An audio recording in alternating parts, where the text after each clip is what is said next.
Hey, it's me again. Welcome to another episode of Newbie Debate. Today we're going to be talking about the stock issues, which is a very important concept to understand for a lot of the debates you'll do in policy debate. And so let's go ahead and get into it.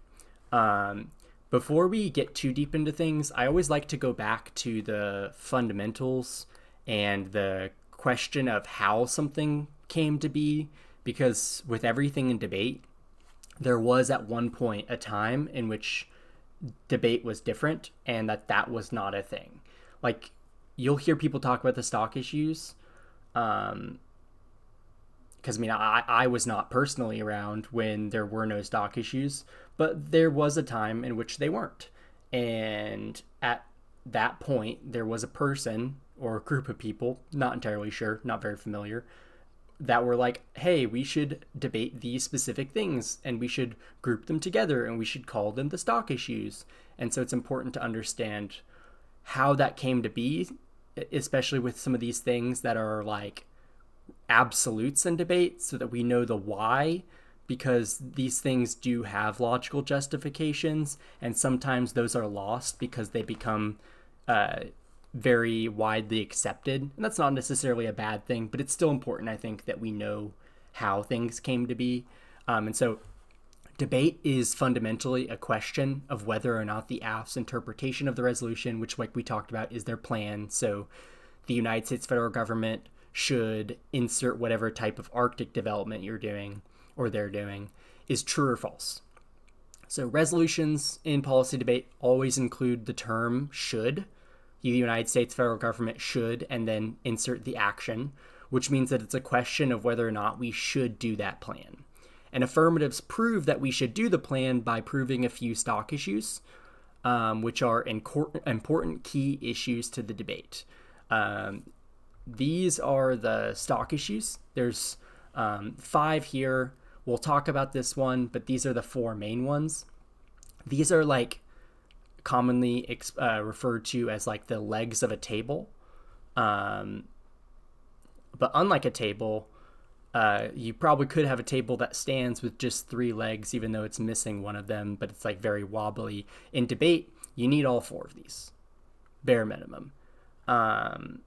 You can consider this one maybe the leg that you can lose and still have a wobbly table, but with any of these being gone, you just won't have a table. These all together kind of prove that the resolution is able to be true. We'll go through them one by one and hopefully try to break down why that is. So first, with inherency. Inherency is a question of what's happening now. It comes from the term inherent, which just means a current issue. And so in order to prove that we should do something, you have to prove that we aren't already doing it, or at the very least be able to maintain that we aren't already doing it. You'll have a ton of people that won't outright argue inherency in their affirmative case, but will defend that they are inherent if people question them on it. That's something you will see very commonly. We'll get to that later, I think, in this lecture. But it's really important here because without inherency, people can just debate things that are just like already just absolutely true. Like they could say, what's a great example? That we should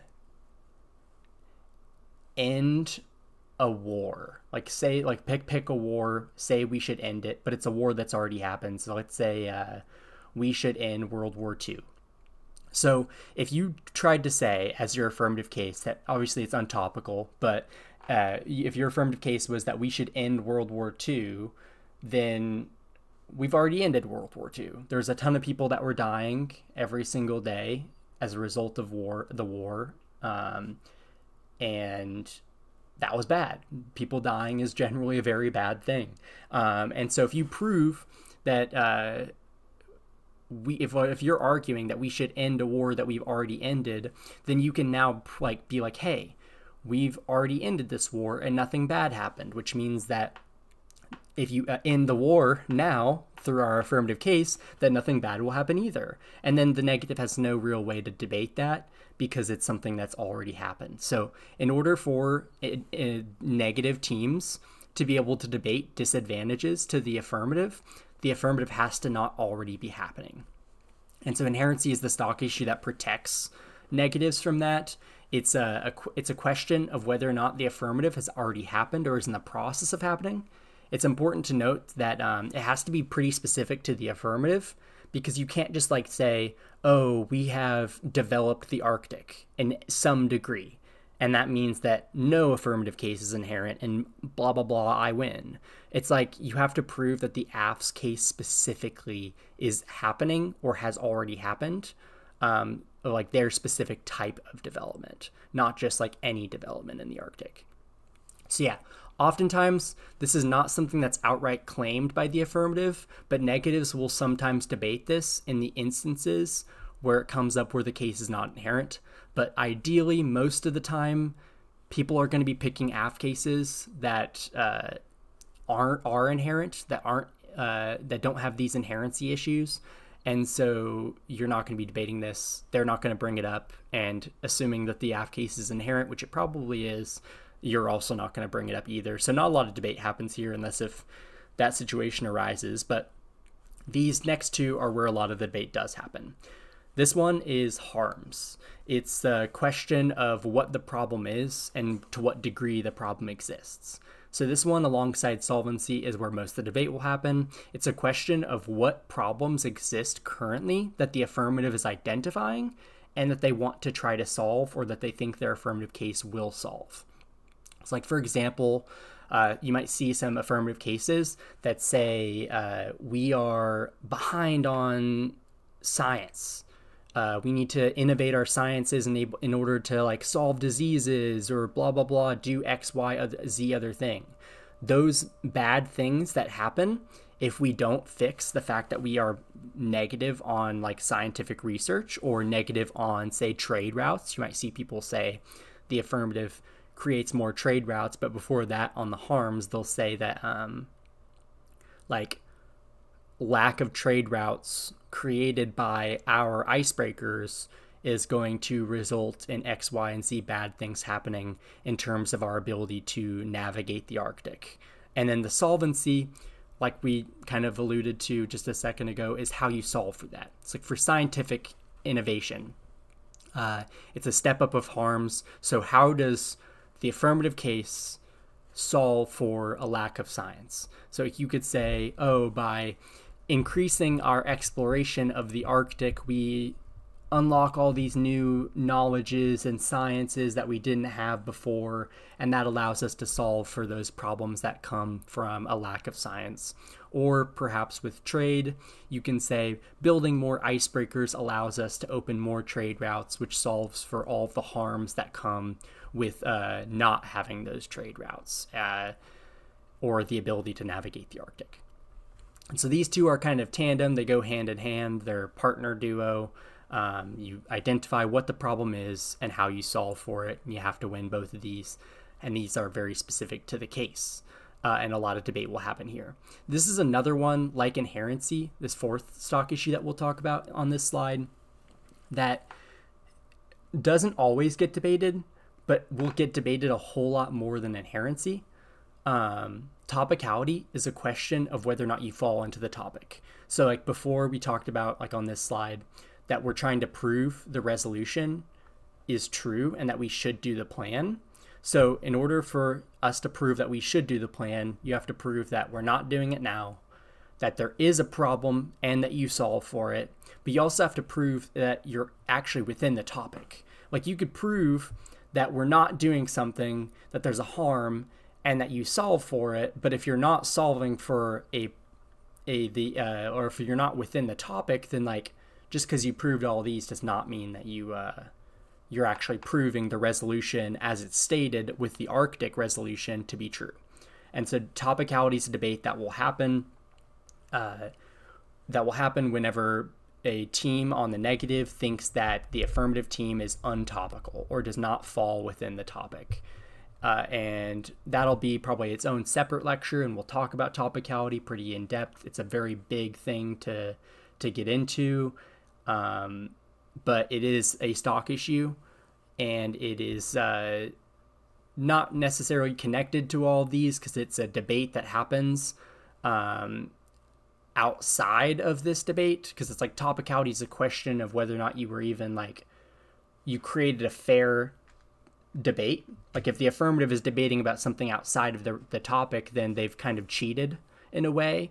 And so topicality is a debate about the rules, and those rules questions come before all of these, because that's like if you're winning, that your plan is like it's inherent and it's the best thing ever, but it's not a part of the resolution, then it's like that doesn't matter in a world where you weren't debating on the topic that we were supposed to be debating on. And so this will always come first. But you got to win all four of these. You got to be topical. Your plan can't be happening now, and you have to have a harm that you solve for. And if you can win these, then generally you're going to probably win the debate. What about this fifth one that I've included? The final stock issue is called significance. And I think this one is largely considered within harms and topicality. So what significance is it's a question of whether or not the case is a significant issue. But in policy debate resolutions, the words substantial or significant or some other modifier is almost always, not even almost always, is always in the resolution if it's written correctly. And so if an AF case isn't significant, it's more of a question of topicality. Like, for example, in the topic that we're debating this year for what this, or the year that this playlist was created, because I imagine I'm going to use this for future years, so this might be outdated. But this year, it's that the United States federal government should substantially, and then blah, blah, blah. And so they use the term substantial, which means that if you're small or if you're insignificant as an affirmative case, then that means that you aren't topical under the term substantial. And so whilst you can argue the significance, and maybe that's a debate that you can have, arguing the term substantial and making it a topicality argument, I just think is always the better route as a debater. I don't really know what the importance of proving the significance of a case is, because it's like we said, topicality is a question of whether or not the affirmative team created like a fair starting point for the debate to happen, and it comes before all of these arguments. But if you argue significance, then you kind of ignore this, and you're arguing a topicality debate within this part of the debate. And I don't know why you would ever do that, because now you allow them, say they're winning, that they solve a lot, and maybe that there's a problem. You say it's not a significant problem, but they say there is a problem and that we solve for it. And so then now you're arguing, oh, it's not significant, the AF is small, but like they can leverage the fact that they solve for a problem, and you don't give them any argument as to why solving for that problem would be bad, or that you have an alternative way to solve for that problem. And so they can just say, oh, well, the fact that we solve for a problem outweighs. Like, who cares if it's insignificant? We solve for a problem, and you don't give us any reason as to why solving for that problem is bad, or that the case causes any external bad things to happen. And so I think you're always better off debating topicality, because it means that you're debating an issue that comes before all this stuff, and you don't let them get you bogged down in any of that stuff. But it's still important to know. I think, like, ultimately you're always going to want to debate topicality, or also debate the harms, but probably topicality. It's important that you know it, because there are going to be some debaters and some judges that have different opinions about debate and maybe value this stock issue more than I do. And if they do, ultimately, something you should always remember as you're going through this novice lecture is that the judge always comes first. Like, it's one of those things, like, if the judge thinks that significance is the most important stock issue in the debate, then who cares what I say, right? It's like, that's the judge's opinion, and they're the one who's signing your ballot. And whilst you can be the rightest person in the world, if you're wrong to the judge, the ballot will reflect that you lost the debate. And so it's like, I can't really help you mediate that other than if the judge thinks significance is important, even though maybe we might disagree with that, this is important to know for that reason. So what does debating the stock issues look like? Not to make too much of a jump, this is probably like the second half of this lecture if you wanted to take a break. But there's a lot of different ways that affirmatives will structure their cases to incorporate the stock issues. And it kind of depends on the style of debate that's popular and the types of judges that you'll see. Like sometimes you'll see people list the stock issues by name. They'll go inherency and they'll read their inherency evidence. Then they'll go harms and they'll read their harms evidence. And they'll read the plan texts, and then they'll go solvency. They'll read their solvency evidence, and then maybe they'll have like one advantage. But then other times, and at one point that was the most common way you would see 1ACs be structured, but debate has evolved a lot since then. And so a lot of times you will see people who will just read their plan text and their advantages, which you might say, oh, well, doesn't that violate the stock issues? And the answer to that is not necessarily. If you view stock issues as you have to verbally state them, then yeah, sure. That's a whole different story. I think a lot of judges don't view the debate like that and are willing to view it from the more modern perspective of the stock issues being in the advantages. And we'll get into that. But it's important to note that just because someone doesn't outright say like harms or solvency or inherency does not mean that they're like conceding those points or refusing to be inherent or refusing to prove solvency. They're just doing it in a different way. And so we'll just go into some examples here. So this is an affirmative case. I don't want to expose anyone, and so I won't say where I got this from, but it is on the wiki. And if you are watching this and it's yours and you want credit, let me know. But this is one example of an affirmative case that does it a little bit more of the old-fashioned way. They have an inherency contention. They say this is for the last year's topic, but which is about intellectual property rights. And so they say that green tech fast track programs, which is what they're trying to do, are failing right now. There's no good green tech fast track programs, and so that's their inherency, that the AF is not happening now. Then they don't read harms, and then they read plan. The United States federal government should adopt the improved green fast track program. And then they go to solvency, where they read 4 pieces of evidence about how the plan will solve. And you might say, oh, well, what are they solving for? There's no harms. But they say that they're going to say that the harms are in the advantage. And so the solvency is just proving that the plan will work as intended. Like it's right. Like if they tried to say, oh, well, there's some logistical issue with strengthening protections for property rights, blah, blah, blah.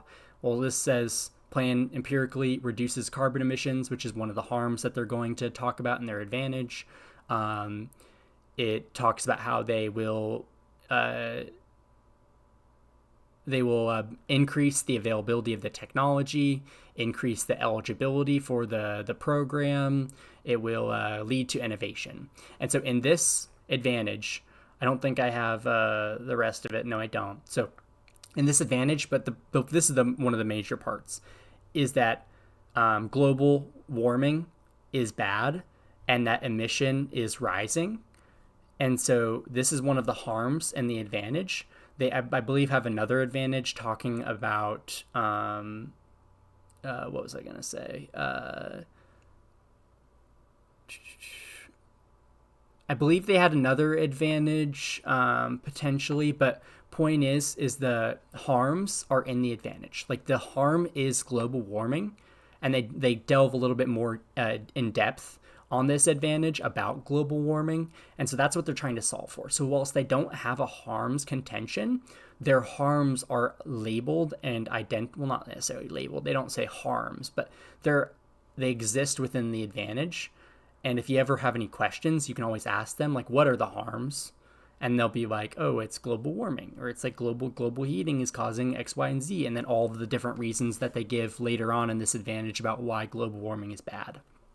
So this is one way to do it. This is kind of like a hybrid. They have inherency, they have solvency, but then they also have an advantage, and the harms are in the advantage.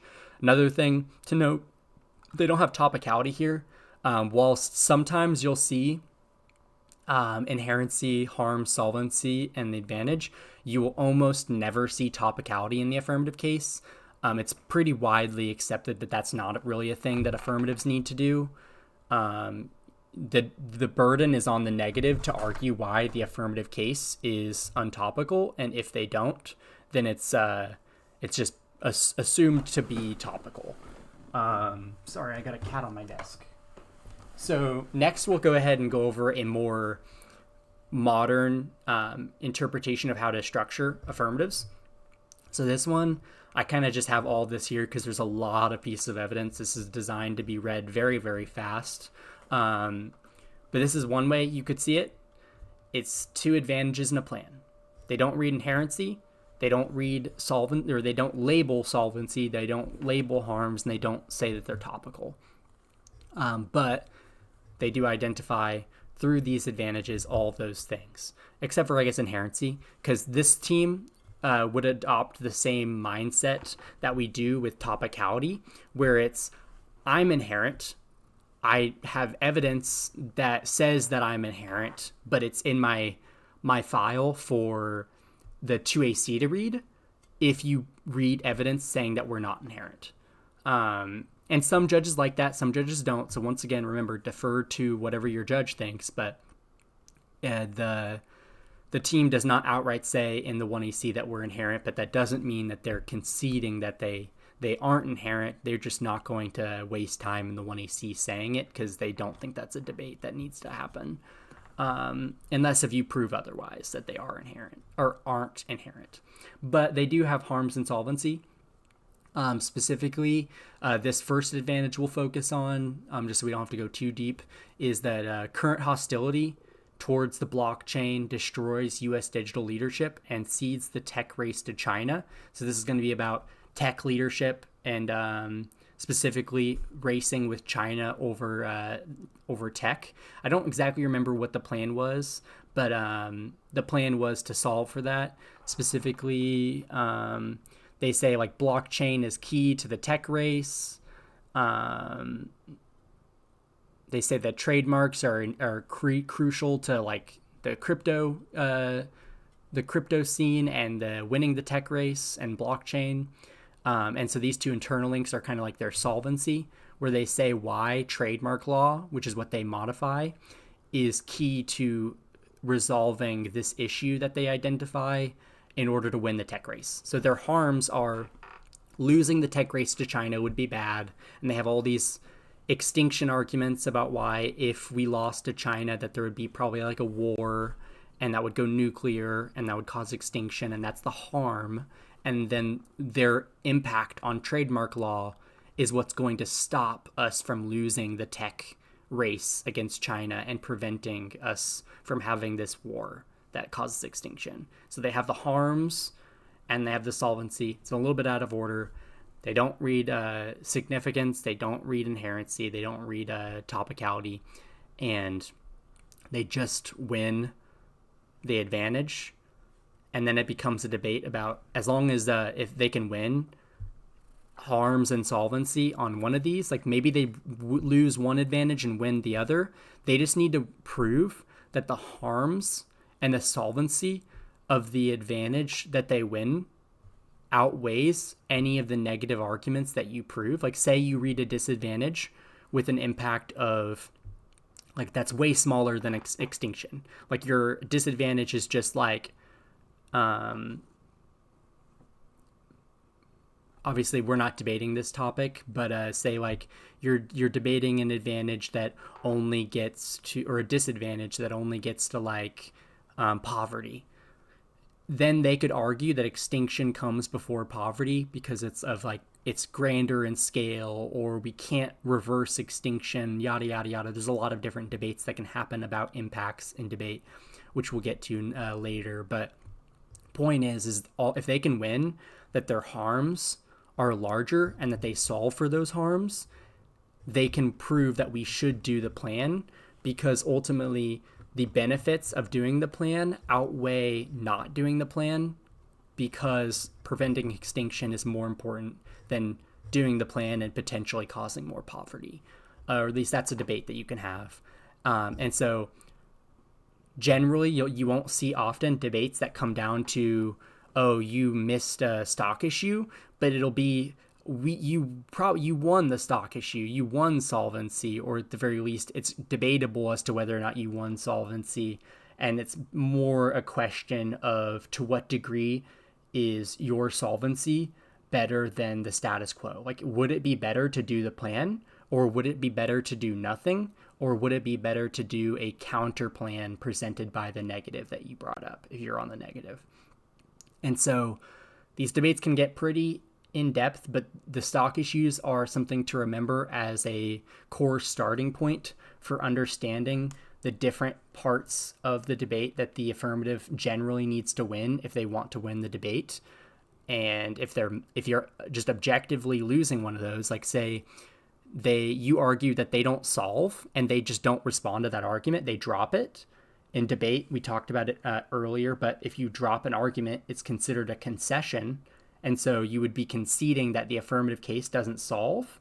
And so in that case, it would be a pretty clear ballot for the negative, because the affirmative conceded that they're missing one of the stock issues. But oftentimes debates aren't going to be like that, and you will have to debate it down to the nitty gritty. But it's important that you remember that they still have to have all those components. And if you can argue that they don't, then that's a really easy way to win in front of a lot of judges. So that's the stock issues. Do we need to go over this? Yeah, we will. Sorry to add a little bit more. We kind of went over this already, so we can go ahead and go into the stock issues. So in most organizations, especially like the NSDA, there aren't any rules regarding a lot of things, but especially not stock issues. And a lot of judges aren't going to want to vote on arguments that are just, you don't meet a stock issue, and so you lose. And so that's why I think it's really important that we understand why the solvency is important. So you're able to argue why people should lose the debate because they lost a stock issue in a way that's more impactful than just saying that they broke a rule that isn't actually a rule. So I got two examples here. One is what I consider a bad argument. So pretend that they don't have solvency, like you argued their solvency, and now you're trying to prove why them not having solvency is a reason why they should lose. This would be a bad example of that argument. You could say they don't have solvency, that's a stock issue, that means that they should lose because they've missed a stock issue. I'd say this is bad. Reason for that is, like we said, stock issue is not a rule. So they don't just inherently lose because they don't have a stock issue, one of the stock issues. You still have to prove why they lose. Here's an example of what I think is a better version of that argument. They don't have solvency. That means they can't solve for their harms. And so there's no risk, or there's no reason to risk causing one of the disadvantages that come with the AF because it doesn't even solve for the things it claims to solve for. And this is way better because ultimately it's a debate about whether or not passing the plan, or in this case, probably sticking with the status quo or what we're currently doing, aka doing nothing, is better. Is it better to do the AF or to do nothing? And if doing nothing prevents a disadvantage that the AF would cause, and the AF wasn't going to solve anyway, then it's obvious. We should do nothing. We shouldn't do the AF if it doesn't do anything good and it increases the risk that something bad happens. We'd always just do nothing in that situation. But this is a way more offensive way to make this argument, because you're not just saying they missed something that isn't actually a rule and so they just should auto lose. Instead, you're giving a warranted out claim as to why they should lose. That matters because it's not just trying to win because they like fail to meet a requirement that isn't even technically a rule.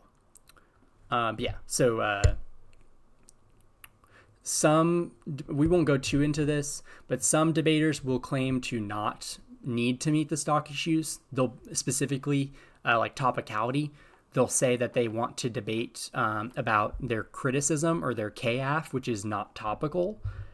And they give reasons as to why them debating about that is good, especially if they're like critical of debate or critical of stock issue style debate, like policy debate. They can criticize it. And in those situations, those debates will come down to whether or not you think that or whether or not the judge thinks, after your evidence and your debating, that stock issue styles debate is better or worse for debate. So they're going to argue, we don't meet the stock issues, but that's a good thing because the stock issues are bad, and they're a bad way of doing debate.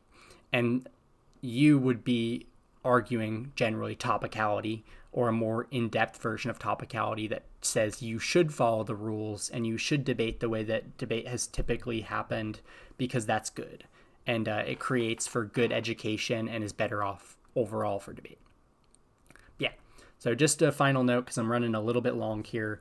It's important to know the why behind the stock issues and not just the what. A lot of inexperienced debaters will bore judges by making statements regarding how stock issues impact debate. It's better to make arguments as to why stock issues should impact the debate rather than just making those statements about how stock issues should impact debate. Thanks once again. Continue on this playlist journey if you want to learn more about debate. And remember that ideally we'll have some more elective style content if you want some things that you don't necessarily need to listen to, but if you want to listen to, will definitely probably make you better at debate. And those will hopefully be coming soon. But if you have any questions, reach out to me. I appreciate it. Thank you so much, and see you later.